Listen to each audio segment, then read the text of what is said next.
आप देख रहे हैं आज तक, आपके साथ हूं मैं नेहा बाथम। नए बाद आधा नेपाल इस वक्त चल रहा है। संविधान में मधेशियों के हक को पूरी तरह से नजरअंदाज करने के खिलाफ 20 जिलों में विरोध प्रदर्शन चल रहे हैं। मधेशी नेता का आरोप यह है कि नए संविधान में भारत से रोटी बेटी का रिश्ता रखने वालों की नागरिकता दूसरे दर्जे की होगी।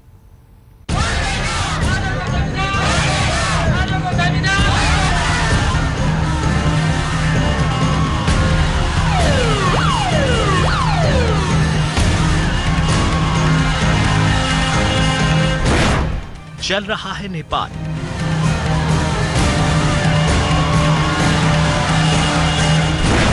सड़कों पर आधी आबादी,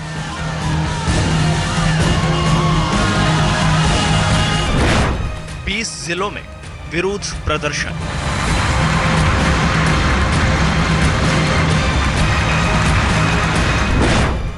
नए संविधान का विरोध।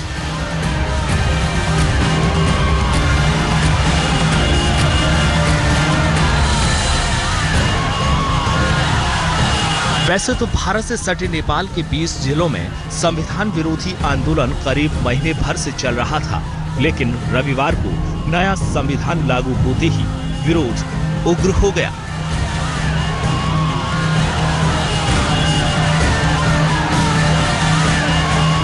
सड़कों पर उतरकर प्रदर्शनकारी संविधान की होली जलाने लगे।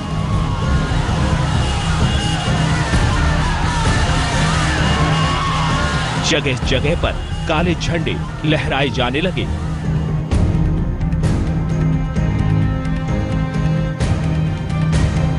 नेपाल के 20 जिलों का कुछ ऐसा ही हाल है। सड़कें या तो सूनी हैं या फिर सड़कों पर प्रदर्शनकारियों का हुजूम है। स्कूल, कॉलेज, बाजार सब बंद है। अब आपको बता दें कि आखिर विरोध करने वाले कौन हैं, वो क्यों विरोध कर रहे हैं और उनका मकसद क्या है। दरअसल नेपाल के नए संविधान का विरोध करने वाले मधेशी, थारू और आदिवासी हैं। इन लोगों का आरोप है कि नए संविधान में उनके हकों का गला घोंटा गया है। अल्पसंख्यक मधेशी 7 राज्यों के ढांचे का विरोध कर अपने लिए अलग राज्य की मांग कर रहे हैं। साथ ही उनकी मांग है कि संविधान में उन्हें भी सम्मान मिले जिसके वो हकदार हैं। ऐसे ही जनसंख्या के आधार पर निर्वाचन क्षेत्र की बात थी, वो हमें मिला था, वो हमें नहीं मिलने जा रहा है। इस देश के सभी अंगों में, शासन में, प्रशासन में, सभी जगह समानुपातिक जनसंख्या के आधार पर प्रस्तुत कराने की बात थी, वो हमारे समझौता हुआ था, उसको भी हमें छीन लिया गया। जो भी संविधान में प्रावधान आया है, जितना मिला था मधेसी, दलित जनजाति, मुस्लिम और थारुओं को, सभी अधिकार छीन लिया गया। इसलिए इस संविधान हमारे लिए कुछ भी नहीं है। संविधान में हमारा कोई भी अधिकार स्थापित नहीं किया गया। इसलिए इस संविधान से सारे मधेश 2/3 जनमत जनता इस संविधान से असंतुष्ट है और इस संविधान को मानने वाले नहीं है। मधेशी भारत से लगे सीमावर्ती जिलों में रहते हैं। ये लोग मूल रूप से यूपी, बिहार के हैं। लिहाजा भारत के साथ मधेशियों का रोटी बेटी का रिश्ता है। मधेशियों का आरोप है कि नए संविधान में इसी रिश्तों पर चोट की गई है। उनके मुताबिक नए संविधान में इस बात का प्रावधान है कि अगर कोई नेपाली नागरिक भारतीय नागरिक से शादी करता है तो वो संवैधानिक पदों के लिए योग्य नहीं होगा। इस मुल्क हमारी विमति है। नेपाल की करीब 1712 किलोमीटर लंबी सीमा भारत से जुड़ती है। सीमावर्ती शहर वीरगंज, रौतहट, जनकपुर, जलेश्वर, विराटनगर, नेपालगंज, भैरहवा, कैलाली में विरोध की आग सबसे ज्यादा लगी हुई है। एक ओर प्रदर्शनकारी हैं तो दूसरी ओर सुरक्षाकर्मी। कानून व्यवस्था के नाम पर कई बार पुलिस ने फायरिंग की।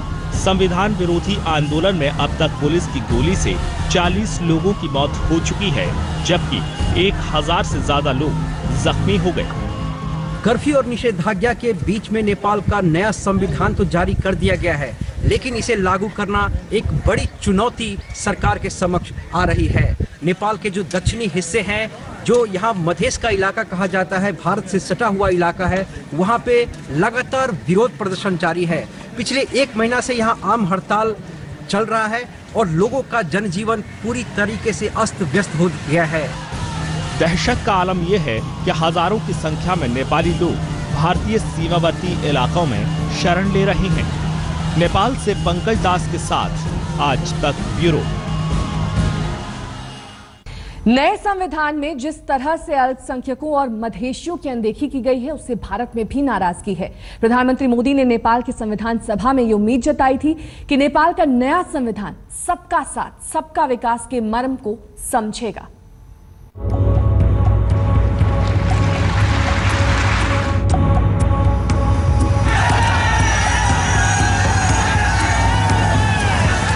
तीन अगस्त 2014 नेपालमा आउन पाएकोमा अत्यन्तै हर्षित छु।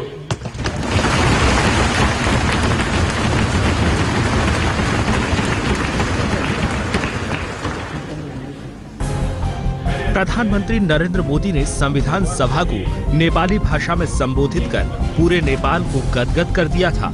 प्रधानमंत्री ने कहा था कि भारत नेपाली संघीय लोकतांत्रिक गणतंत्र की आकांक्षाओं का स्वागत और सम्मान करता है। साथ ही ये उम्मीद रखता है कि नेपाल का संविधान समाज के निचले तबके और अल्पसंख्यकों का ख्याल रखेगा। आप जब संविधान का निर्माण करेंगे, वो संविधान, और मुझे विश्वास है कि पीस प्रोसेस के गर्भ से एक ऐसा उम्दा संविधान जन्म लेने वाला है जो कोटि कोटि जनों की आशा आकांक्षाओं की पूर्ति करने वाला है।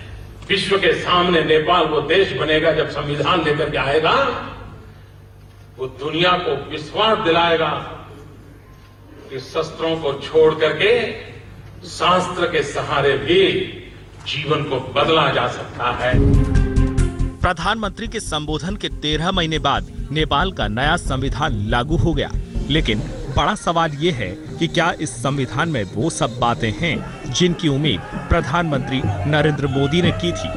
नेपाल के संविधान पर भारत सरकार की प्रतिक्रिया से तो यही नजर आता है कि सरकार मधेशियों के मुद्दे पर चिंतित है। यही कारण है कि नेपाल के संविधान पर प्रधानमंत्री की ओर से कोई बयान नहीं आया। प्रधानमंत्री दफ्तर भी इस पर चुप्पी साधे हुए है। अलबत्ता विदेश मंत्रालय की ओर से ये बयान जरूर आया कि हमने इसका संज्ञान ले लिया है कि नेपाल ने एक संविधान अपनाया है, पर हमें चिंता है कि भारत की सीमा से जुड़े इलाकों में हिंसा भड़की हुई है। बयान में यह भी जताया गया कि नेपाल के संविधान बनाने की प्रक्रिया में भारत ने हमेशा समावेशी संविधान बनाने का समर्थन किया है। दरअसल संविधान की घोषणा के बाद से ही भारत ठगा सा महसूस कर रहा है, क्योंकि भारत नेपाल का सिर्फ एक पड़ोसी देश भर नहीं है, बल्कि नेपाल के साथ भारत का सालों पुराना नाता है। भारत ने हर मोड़ पर नेपाल की मदद की है, यहाँ तक कि नेपाल में 10 साल चले गृह युद्ध को खत्म करने और शांति प्रक्रिया को शुरू करने में भी अहम भूमिका निभाई। भारत लगातार सीमा से सटे नेपाल की जनता की हितों की वकालत करता रहा है। अब जबकि नया संविधान जारी हुआ तो मधेशियों को ना तो सही प्रतिनिधित्व मिला और ना ही राज्यों के बंटवारे में उनके हकों को शामिल किया गया। भारत के लिए चिंता की बात ये भी है, नेपाल में संविधान के बाद भड़की हिंसा की आंच सीमावर्ती इलाकों तक पहुंच गई है। हिंसा के डर से शरणार्थी भी पहुंचने लगे हैं। रोजमर्रा की चीजों की खरीद के लिए भी लोग सीमा पार आ रहे हैं। काठमांडू से पंकज दास के साथ आज तक ब्यूरो। राजशाही से लोकतंत्र के रास्ते पर चलने वाला पड़ोसी मुल्क नेपाल अब धर्मनिरपेक्ष राष्ट्र बन गया है। नए संविधान में वंचितों और महिलाओं के लिए आरक्षण की भी व्यवस्था है, लेकिन मधेशी और थारू समुदाय की मांगे अनसुनी रह गईं।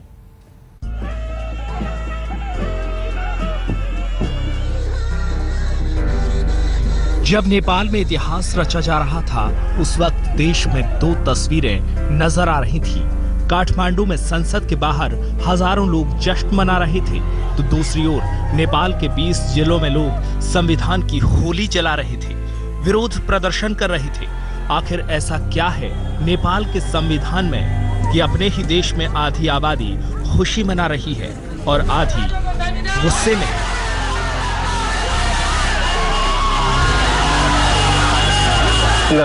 प्रस्तावित 7 राज्यों के नाम और सीमाएं अभी तय नहीं किए गए हैं। ये एक बेहद जटिल और विवादित मुद्दा है।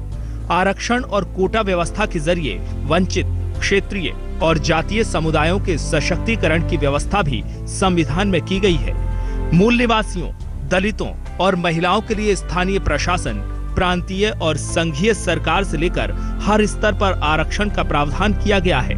नए संविधान की एक और रोचक बात यह है कि इसमें सभी जातीय भाषाओं को मान्यता दी गई है और प्रांतीय सभाओं को अपनी आधिकारिक भाषा चुनने का अधिकार होगा, लेकिन नेपाली देश की राष्ट्रीय भाषा बनी रहेगी। हैं कि सुशील कोइराला, ओला और प्रचंड की तिकड़ी ने अपने अपने फायदे के लिए संविधान की मूल भावना से खिलवाड़ किया है।